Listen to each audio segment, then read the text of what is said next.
Retrouvez le débat de Smart Impact avec Veolia.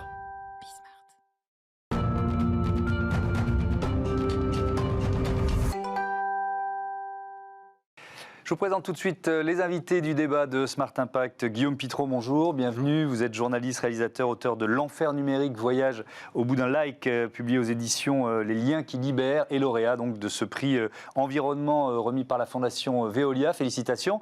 À vos côtés, Arnaud Rérol, bonjour. Vous êtes le président de l'ECO. Tiens, je commence avec vous. C'est quoi l'ECO ?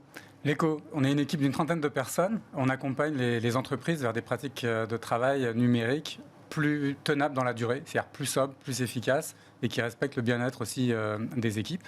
Et pour cela, on les conseille, mais on apporte également une plateforme qui leur permet de mesurer notamment leurs émissions carbone, les émissions carbone de leurs usages de travail. Ouais. Et vous êtes au bon endroit, puisqu'on va parler sobriété numérique, notamment dans ce débat. Guillaume Pitron, le point de départ de votre enquête, donc, c'est ce geste qu'on fait tous, là, le fait de liker un post sur les réseaux sociaux, un pouce levé ou un petit cœur, et donc il va beaucoup voyager, ce like. Si je like votre profil Facebook sur votre téléphone, ouais. Le like ne va pas traverser la table, il va traverser la Terre entière. Ouais. Il va rejoindre une antenne 4G au-dessus de nos têtes, filer dans un réseau de fibre optique sous les trottoirs de Paris, puisque nous sommes à Paris.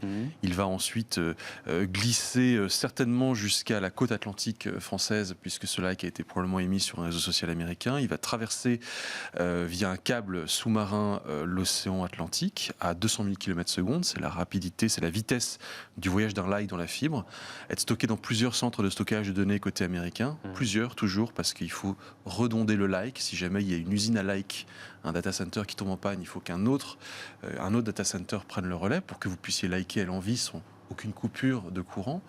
Et puis après, il va faire chemin inverse à travers à nouveau l'océan Atlantique et arriver jusqu'à votre téléphone. Et donc derrière un simple like, il y a en fait une infrastructure qui, selon Greenpeace, est en passe de devenir la chose la plus vaste que l'homme n'ait jamais construite.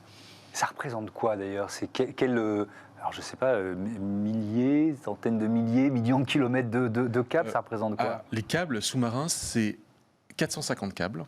Ouais. Qui totalise 1,2 million de kilomètres. 1,2 million. Ces câbles, pendant un temps, l'information et les datas transitaient via les satellites. Mais la bande passante pour les satellites est beaucoup moins efficace, beaucoup moins puissante que pour les câbles sous-marins. Et donc ce match entre câbles sous-marins et satellites a été remporté dans les années 80 par les câbles sous-marins. Et donc 95% de données ne traversent pas les airs, elles voyagent au fond des mers. Donc nos likes sont littéralement dans les détroits, dans les deltas. Ce sont des infrastructures extrêmement critiques. On n'en parle pas trop souvent. Écoutez, en temps de guerre, la première chose qu'on coupe, c'est un câble sous-marin. Alors, on a tendance à l'espionner, mais on peut aussi vouloir le couper. Beaucoup d'inquiétudes autour de certains câbles stratégiques européens en pleine guerre entre l'Ukraine et la Russie. Et donc, on préfère ne pas parler des câbles. Souvent, j'ai entendu dire, le meilleur câble, c'est celui dont on ne parle pas, de sorte que l'infrastructure reste invisible et donc protégée. Voilà. Nous sommes des colocataires de cette infrastructure très stratégique. Alors, quand on parle de sobriété numérique, Arnaud Rérol, ça veut dire quoi pour vous, ces mots, sobriété numérique ? Et puis peut-être, ça va permettre d'enrichir la question, est-ce que vos interlocuteurs, vos clients, c'est une notion qu'ils commencent à intégrer à leur plan stratégique ? Oui, non. Alors la sobriété numérique, c'est on commençait à comprendre que le numérique n'est pas une ressource illimitée de par les impacts environnementaux qui sont nécessaires. Voilà, pour construire cette infrastructure, et puis aujourd'hui surtout pour stocker toute l'information qu'on met dans le cloud. En fait, et pour construire les outils, les smartphones, les ordinateurs dont on a besoin. Souvent on nous dit que ces terminaux ils sont recyclables, mais en fait l'essentiel, la petite puce, elle n'est pas recyclable, et c'est elle qui nécessite le plus de métaux rares et dont on va manquer, et puis qui a un impact environnemental astronomique en termes d'eau, d'énergie nécessaires à leur fabrication. Bon, donc c'est pas immatériel contrairement à ce qu'on pourrait imaginer. Ce qu'on imagine. Et donc là, l'autre aspect de la question, la prise de conscience. La prise de conscience, elle est difficile parce qu'on est encouragé à toujours plus de numérique, à de nouveaux usages. Et on est, on va dire, sur des usages assez débridés aujourd'hui. Et récemment, dans les organisations, dans les entreprises, on est passé dans le cloud. Parce que c'est assez récent, ça a 3-5 ans maximum, cette démocratisation du cloud. Et ça a fait sauter tout un tas de limites. Chacun peut s'en rendre compte. Plus de limites sur les tailles de pièces jointes. Plus de limites sur les espaces de stockage. Donc, qu'est-ce qu'on fait ?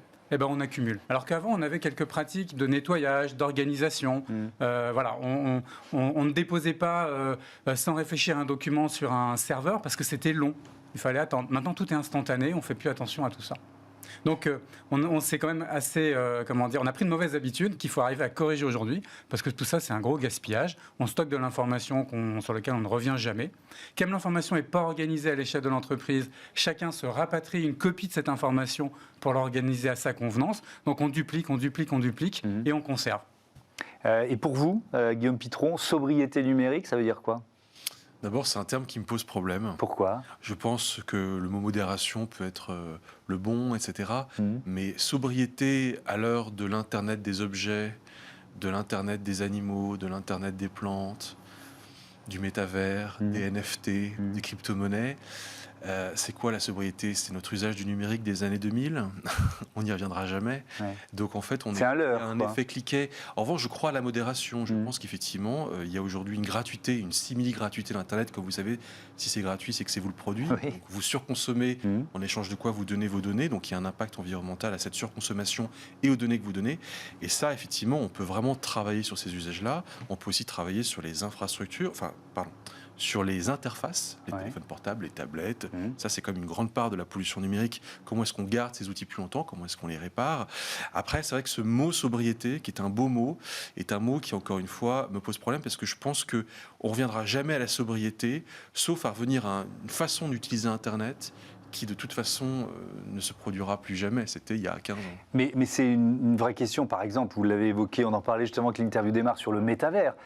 Donc le rêve de Mark Zuckerberg, le patron, d'ailleurs Facebook s'appelle Meta maintenant, évidemment, c'est que les 7 milliards d'individus aient un double numérique.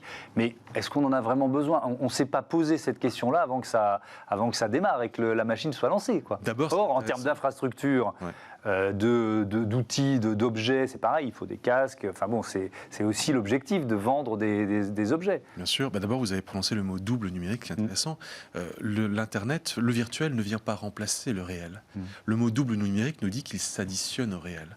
Donc toute cette virtualisation, on parle de dématérialisation, n'en est pas une. C'est une surmatérialisation, c'est une nouvelle matérialisation qui s'ajoute à la première matérialisation qui est mon existence physique. Je vais pas me tuer pour commencer à exister dans le métavers. Donc ça dit bien qu'il n'y a pas de moindre impact environnemental, il y a un sur-impact environnemental. Quant à vous dire précisément cet impact, il est colossal parce que c'est l'addition de tas de technologies, la 5G, des puces ultra puissantes qui seront demain à 3, 2, 1 nanomètre, avec les impacts environnementaux de la production des puces, notamment à Taïwan, mais c'est aussi davantage de câbles, c'est plus de stockage de données, c'est les casques, etc. À telle enseigne, je me pose la question, mais est-ce que ce métavers est techniquement faisable ? Là, on nous parle, on se demande comment on va se chauffer à 19 degrés cet hiver, et là, on nous parle de métavers. Donc oui, je crois qu'effectivement, la question technologique, elle se pose avant même de savoir si, politiquement, dans nos rêves, c'est réalisable. Oui, et Arnaud Reyrolle, la question qu'on devrait se poser sur ces métaux rares, vous nous l'avez dit, c'est écrit dessus, des métaux rares. Donc il y a un moment où on n'en aura plus suffisamment. Donc c'est les réserver pour des usages dont on a vraiment besoin. Oui, et puis c'est être plus économe, donc c'est-à-dire commencer à imaginer des équipements qui puissent tenir dans la durée. Donc ça veut dire aussi des logiciels et des services en ligne qui soient adaptés à des équipements qui soient conçus aujourd'hui et qui puissent durer encore 5 ans. Alors aujourd'hui, on a plutôt de l'obsolescence qui est quasi programmée, où on nous incite, si ce n'est pas nous obliger, à renouveler notre smartphone et notre équipement, l'infrastructure qui va avec.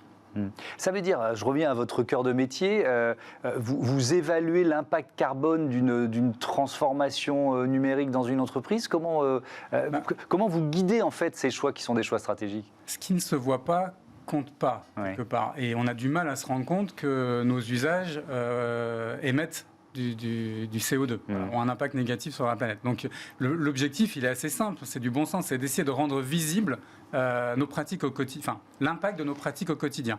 Donc la première chose que l'on fait, c'est qu'on permet à un utilisateur lambda dans l'entreprise de voir sur les 12 derniers mois ces émissions de CO2 liées aux envois de mails, à sa gestion des fichiers, à ses espaces de collaboration. Alors il va avoir une valeur qui ne va pas forcément être très parlante pour lui, mais en tout cas, il y a une chose qui va tout de suite l'interpeller, c'est la dynamique. C'est que dans la majorité des cas, 90% des cas, ça croît. Et ça croît significativement, 25, 50%.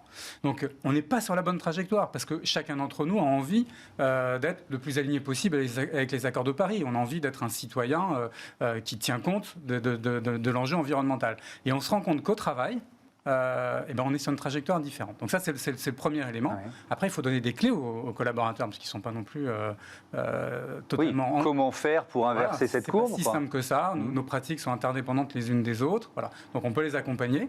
Et après, on a le numérique. Peut-être aussi la solution, parce que là, je suis en train de... On Bien sûr. Des effets négatifs. Bien sûr, il y a des effets positifs. Voilà. Là, en l'occurrence, on essaie d'utiliser la data, qui est du numérique, pour essayer de créer la nécessité de changer ou la renforcer.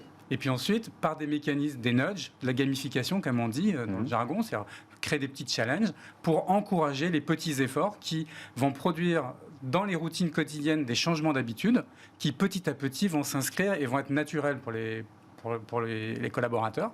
Et ce sont des petits bénéfices du quotidien, mais qui élèvent la conscience environnementale. Et le jour où on a des décisions à plus fort impact, par exemple renouveler son équipement ou ne pas renouveler son équipement, ou j'arrive dans une entreprise, j'accepte que la politique de l'entreprise, c'est de me donner un équipement qui a déjà servi à quelqu'un d'autre parce qu'il n'est pas en fin de vie. Voilà. Ça nécessite qu'il y ait une conscience environnementale qui soit suffisante pour que ce soit une politique effective au sein des organisations. Donc ces petits gestes du quotidien visent surtout à changer la culture. Et là, on peut changer la donne au sein des organisations.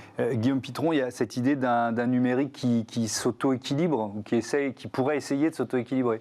D'abord, il faut être honnête, il y a des impacts environnementaux positifs du numérique, et grâce au numérique, on est capable de modéliser l'évolution du changement climatique, et d'ici la fin du siècle, c'est fort utile.